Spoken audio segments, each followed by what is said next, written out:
भक्तों, हर हर Mahadev. I hope कि आप सब बढ़िया होंगे। और बहुत सारे भगत परेशान हैं कि यार भगत जी, पंजीकरण हमने बहुत कोशिश की, बैंक से नहीं हुआ, ऑनलाइन स्लॉट्स नहीं है, तो क्या ऑन द स्पॉट मिल सकता है? तो ये आज की वीडियो जो है ना, ये फुली उसी के ऊपर डेडिकेटेड है। बात करूंगा ऑन द स्पॉट की, तो इतना आसान नहीं है, लेकिन क्योंकि अब आपके पास कोई ऑप्शन ही नहीं है सिवाय इसके, तो आप क्या कर सकते हैं? तो क्वेश्चन ये आता है कि आप ऑन द स्पॉट अगर करवाएंगे तो कहां से करवाएंगे, क्योंकि कंफर्ट, धक्के कम खाना और जल्दी से बन जाना, ये चीजें बड़ी इंपॉर्टेंट है। तो आज के वीडियो में मैं वही बात करूंगा। देखिए, पहले समझते हैं कि हम पंजीकरण कहाँ करवा सकते हैं। सबसे पहले होता है आपका जम्मू में, उसके बाद हम बात करते हैं पहलगाम में, फिर हम बात करते हैं श्रीनगर में, फिर हम बात करते हैं बाल्टाल बेस कैंप में। ये 4 जगह ऐसी हैं जहाँ पे हम अपना परमिट बना सकते हैं। लेकिन क्वेश्चन ये आता है कि क्या हमें जम्मू में ही आना है? Answer is no. क्योंकि बहुत सारे वक्त परेशान होते हैं कि जम्मू में ही आना पड़ेगा। कई तो ये लोग कहते हैं कि पहले हम श्रीनगर एयरपोर्ट से आएंगे, फ्लाइट से आएंगे, एयरपोर्ट उतरेंगे, तो फिर जम्मू आके बनवाएंगे। अरे भैया, ऐसा नहीं होता है। कौन कहाँ देख रहा है, क्या देख रहा है, मुझे नहीं पता, बट मुझे अपना पता है कि मैं जो बता रहा हूँ आपको, आप उसको फॉलो कर लीजिएगा तो काम खत्म है, कोई दिक्कत आपको आने वाली नहीं है। अगर आप फ्लाइट से आ रहे हैं तो आप उतरेंगे श्रीनगर, जम्मू की मत लेना, क्योंकि आपको बेवजह फिर 8 घंटे और ट्रेवल करना पड़ेगा। जब फ्लाइट पे आ ही रहे हैं तो जम्मू और श्रीनगर ज्यादा फर्क नहीं है, फर्क होगा सिर्फ 500-700 रुपए का फर्क। तो बेटर है सीधा श्रीनगर आए। अब वहां पे बात करते हैं कि आपका परमिट बनेगा कहाँ। वहां पे आपका बनेगा परमिट पंथा चौक के ऊपर, जो कि आर्मी का बेस कैंप है और यात्री निवास वहां पे बना हुआ है। तो वहां पे आप जाएंगे तो परमिट आपका बन जाएगा। लेकिन कैसे? आप कहीं बनाओ, चाहे जम्मू में, चाहे पंथा चौक में, चाहे बाल्टाल में, चाहे पहलगाम में, प्रोसेस बताऊंगा, लेकिन सभी चीजें हो जाने के बाद वीडियो के एंड तक देखना, स्किप मत करना। तो मैंने अभी आपको बताया क्या कि हम जो फ्लाइट से आ रहे हैं वो सीधा श्रीनगर आए, वहां जाके बनवा लें। अब अगर हम बात करते हैं जो ट्रेन से आ रहा है, तो ट्रेन से आ रहा है तो उसके मन में होता है कि मैं पहले जम्मू जाऊंगा। ऐसा नहीं है।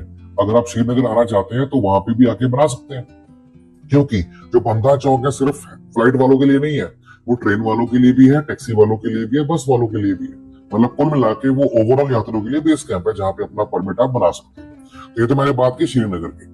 अब श्रीनगर से बनाते हैं तो कितना समय लगेगा, तो बता दूंगा आपको, कम से कम 2 दिन। वही हम बात करते हैं कि आप जम्मू आ रहे हैं अपने स्टेट से, तो फिर क्या दिन चाहिए? तो फिर आपको चाहिए कम से कम 3 दिन, ज्यादा से ज्यादा 5 दिन, मतलब 3-5 दिन लग सकते हैं। ऐसा क्यों कह रहा हूँ? क्योंकि जो मेजोरिटी है भक्तों की, वो ये कहती है कि हमें पहले जम्मू बेस कैंप में ही आना है, हमें आगे नहीं आने दिया जाएगा, हमें प्रॉब्लम होगी, जबकि ऐसा कुछ नहीं है। मैं अगर आपकी जगह पर होता तो बताऊं आपको कि मैं जम्मू में नहीं रुकता। रीजन बीइंग, एक तो बहुत ज्यादा होती है गर्मी, उसको बोलते हैं ह्यूमिडिटी। दूसरा क्या है कि बहुत सारे भक्त वहां पे ऑलरेडी पहुंचे होते हैं, तो हर जगह आपको लाइन मिलेगी। चाहे वो आपका भगवती नगर यात्री निवास है, वहां भी लाइन मिलेगी, RFID काउंटर की लाइन है, वहां भी लाइन मिलेगी, लंगर की लाइन है, वहां मिलेगी, फिर आपको गद्दे लेने हैं, वो आपको लाइन मिलेगी। हर चीज की आपको लाइन मिलने वाली है। तो आई डोंट रेकमेंड कि आप जम्मू में आए। लेकिन जो भक्त कहते हैं कि नहीं हमें जम्मू से ही बनेगा, उनकी सोच गलत है। ऐसा नहीं है। अगर आप श्रीनगर आते हैं वहां बन जाएगा। अगर आप श्रीनगर क्रॉस करके अपने बाल्टाल बेस कैंप या पहलगाम बेस कैंप में चले जाते हैं तो वहां पर भी बन जाता है। लेकिन इसमें दिक्कत है। वो दिक्कत क्या है बता दूं आपको, कि अगर हम बात करते हैं जम्मू में, तो जम्मू में लास्ट ईयर यात्रा देखा जाए तो 30 तारीख को काउंटर खुल गए थे पंजीकरण के। और वही हम बात करते हैं बाल्टाल और पहलगाम की, तो वहां पे खुले थे 1 दिन पहले, मतलब 2 तारीख को। तो 3 को यात्रा शुरू होनी है। लास्ट ईयर भी यात्रा 3 को शुरू हुई थी, तो 2 को आपके परमिट में स्टार्ट हुए थे। कहाँ पे? बाल्टाल और पहलगाम की बात कर रहा हूँ और श्रीनगर की बात कर रहा हूँ। लेकिन बात कर रहा हूँ आपसे जम्मू की, तो वो शुरू हो गए थे आपके 30 तारीख को।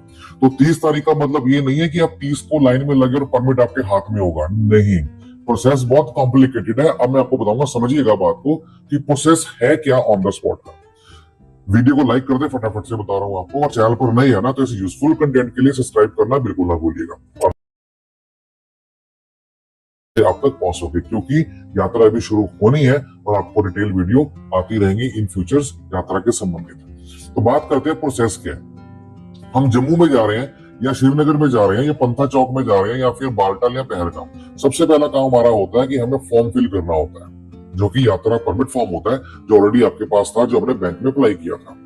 वो फॉर्म भरना है। वो फॉर्म भरने के बाद आपको अपना आधार कार्ड या फिर वोटर ID कार्ड दिखाना है, जो कि शो करता हो कि आप इंडियन सिटीजन हैं।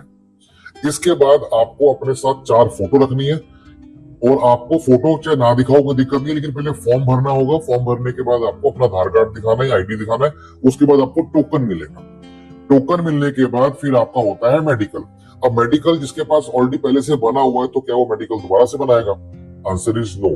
आपका वही मेडिकल चल जाएगा और वही आपका टाइम को बचाएगा। तो अब बात करूं जम्मू की, तो जम्मू में लास्ट ईयर 3 तारीख के हिसाब से 30 तारीख को टोकन मिलने शुरू हुए थे। और टोकन लेने के लिए जो काउंटर खुलता है वो सुबह खुलता है 6 से लेके 8 के बीच में। तो 6 बजे खुल सकता है, 7 बजे खुल सकता है, 8 बजे खुल सकता है, वो डिपेंड करता है। और वो कब तक खुला रहेगा? जब तक उनके पास उस दिन के स्लॉट्स अवेलेबल हैं। अब वो खत्म 1 घंटे में हो, वो खत्म 2 घंटे में हो, या वो खत्म 4 घंटे में हो, वो डिपेंड करता है। पिछली बार जो बात करूं, वो आपके परमिट के जो आपके टोकन थे वो 2 घंटे में ही खत्म हो चुके थे।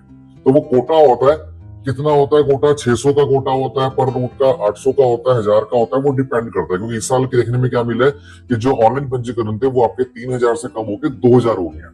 अब वो 1000 जो कटे, उसका रीजन क्या है वो कोई नहीं जानता। तो कितने स्लॉट्स होंगे पता नहीं। इसलिए मैं आपसे रिक्वेस्ट करूंगा कि first come first serve basis पे होता है, तो आपको वहां लगना होगा। और जितने आपके साथ है, अब ये नहीं है कि मेरे साथ 4 लोग हैं तो मैं लाइन में लगूंगा अकेला, नहीं, आपको चारों को लाइन लगना पड़ेगा। ये आपके लिए बता रहा हूँ, प्रो टिप है आपके लिए, अगर आप जा रहे हैं ऑन द स्पॉट के लिए। तो जितने को परमिट चाहिए सबको लाइन में लगना होगा। उसके बाद टोकन ले लिया। टोकन लेने के बाद फिर आपको साइन होता है दूसरा आपका प्लेस, जहां पे आपका क्या होता है, मेडिकल चेक होता है या फिर मेडिकल करवाया जाता है। उसके बाद फिर आपका क्या होता है, प्रोसेस चलता है पंजीकरण का। तो अगर मैं जम्मू की बात करूं, तो आपको टोकन मिलता है वैष्णवी धाम के अंदर। ये मिलता है, मतलब अभी तक की यात्राओं में मिलता था वहां पे, लेकिन इस साल जगह चेंज करने का प्रोसेस है और ऑप्शन भी है चेंज करने के, कर सकते हैं। वो बताऊंगा, वीडियो के एंड तक बने रहिएगा। मैं आपको बता रहा हूँ लास्ट यात्रा तक का। तो आपका जो परमिट है, जो आपका टोकन है, वो मिलता है आपको वैष्णवी धाम से। उसके बाद आपको वहां पे मार्क करते हैं कि आपको नेक्स्ट डे कहाँ जाना है। अगर आपका मेडिकल होगा तो वो आपको भेजेंगे या तो सरस्वती धाम के अंदर या फिर आपको भेजेंगे महाजन हॉल के अंदर। तो वहां पे आपकी मेडिकल की प्रक्रिया पूरी होती है और परमिट मिलता है। उसके बाद फिर आपको सेकंड या थर्ड हॉल अलॉट करते हैं, जैसे पंचायत भवन। वहां से फिर आपका परमिट मिल जाएगा और साथ में आपका RFID कार्ड बन जाएगा। तो ये टोटल जो प्रोसेस होता है, ये आपका कम से कम 3 दिन का होता है। जैसे मान लीजिए अगर आप 3 तारीख को यात्रा करना चाहते हैं, तो 2 को आप कॉन्वॉय पकड़ के जाएंगे वहां पे। 1 तारीख को आपको क्या होगा, आपको RFID कार्ड मिलेगा, या 30 तारीख को आपको परमिट मिलेगा 1 तारीख को, और 30 तारीख को टोकन लेंगे। तो 30 को टोकन लिया, 1 को आपका मेडिकल और प्रोसेस हुआ, 2 को आपने RFID कार्ड बनाया और 3 को आगे चले गए। तो कम से कम 3 दिन का मार्जिन होता है, इससे कम का नहीं होता। तो जम्मू से आप 3 दिन का लेके चलना। और वही हम बात करते हैं पहलगाम या बालटाल से या फिर श्रीनगर बेस कैंप से, तो वही विदिशा कैंपस ही होता है, बट वहां पे आपका 1 दिन बच जाता है, वहां पे 2 दिन लगते हैं। तो क्वेश्चन क्या है कि आपको बनाना कहां से है? अब ये मुझे कमेंट करके बताइएगा कि बालटाल से या फिर पहलगाम से या फिर श्रीनगर से या फिर जम्मू से आप कहां से बना रहे हैं, मुझे कमेंट करके बताइएगा। अब सबसे बड़ा इंपॉर्टेंट पॉइंट जो आपको बताने वाला हूं वो क्या है, वो ये है कि जम्मू में इस बार अभी खबर आई थी हाल ही में, एक बहुत बड़ा रिवर फ्रंट बन रहा है। और देखा गया इस यात्रा के दौरान बहुत सारा रश वहां पे बन जाता है, खासतौर पे जब यात्रा शुरू होती है। तो भीड़ से बचने के लिए ये क्या कर रहे हैं कि इस बार जो आपका जो काउंटर्स हैं जो पंजीकरण के होते हैं, वो रिवर फ्रंट के ऊपर बनाए जाएंगे।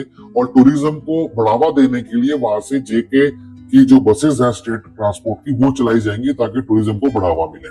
तो क्योंकि नॉर्मली क्या होता है कि सब बाईपास हो जाते हैं, बल्कि नगर बेस कैंप पर आते हैं, अपना मेडिकल वेल बनाते हैं और आगे चले जाते हैं। मतलब जम्मू नहीं एक्सप्लोर कर पाते, ना ही श्रीनगर कर पाते। बट इस बारी जो है काफी गवर्नमेंट जो है काफी इस चीज के ऊपर तवज्जो दे रही है कि हम लोगों को यहाँ पे अच्छी सहूलियत देंगे और टूरिस्ट को बढ़ाएंगे ताकि लोग यहाँ पर और ज्यादा है। तो रिवर फ्रंट की बात हो रही है कि आपके जो मेडिकल कैंप लगेंगे, जो पंजीकरण टोकन मिलेंगे, सब आपके रिवर फ्रंट के ऊपर होने वाले हैं। लेकिन ये न्यूज का आर्टिकल है जो आप देख पा रहे होंगे स्क्रीन के ऊपर, बट इसमें कितनी सच्चाई है, कितना इंप्लीमेंट होता है पता नहीं, बट सूत्रों के वाले से खबर है कि ऐसा होने के चांसेस हैं।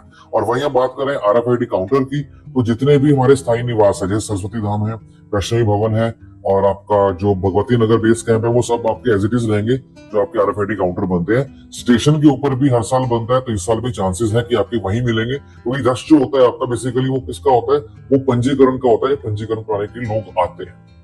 तो खाने की सुविधा, पीने की सुविधा, रहने की सुविधा, वो सब आपको मिलने वाली है रिवर फ्रंट के अंदर। बट ये मैं नहीं बोल रहा, जो न्यूज हमारे पास है, जो आप देख रहे हैं स्क्रीन के ऊपर, मैं उसके अकॉर्डिंगली आपको बता रहा हूँ। लेकिन मेरी इस वीडियो का मकसद ये था कि जिसका परमिट नहीं बना है अभी तक, चाहे वो ऑनलाइन हो चाहे वो बैंक के माध्यम से ऑफलाइन हो, लेकिन क्या वो ऑन द स्पॉट बना सकता है? तो आंसर इज यस। तो अपने लिए क्या रखना, जो प्रो टिप दे रहा हूं आपको, कि अगर आप ट्रैक करना चाहते हैं 6 तारीख को, तो आप ट्राई कीजिएगा 4 दिन पहले आप जम्मू में आ जाइए, और जम्मू में ना रुकते हुए आप आगे आ जाइए श्रीनगर पहलगाम के अंदर, क्योंकि वहां पे चांस ज्यादा होता है, वहां पे लोग कम होते हैं। दूसरी चीज क्या है? दूसरी चीज ये है कि वहां पे जो मौसम की बात करें वो काफी अनुकूल होता है, मतलब गर्मी नहीं होती एज कम्पेयर टू जम्मू। तीसरी चीज ये है कि गर्मी अगर ज्यादा नहीं लगेगी आपको, तो आपके पास ज्यादा समय है घूमने के लिए। जम्मू में तो आप क्या घूमें गर्मी के अंदर, बट वहां पे एक्सप्लोर कर सकते हो, और टोकन लेने के बाद या पता कि नंबर कल आएगा तो उसके बाद। तो ये सब चीजें थी जो मैंने आपको बताई।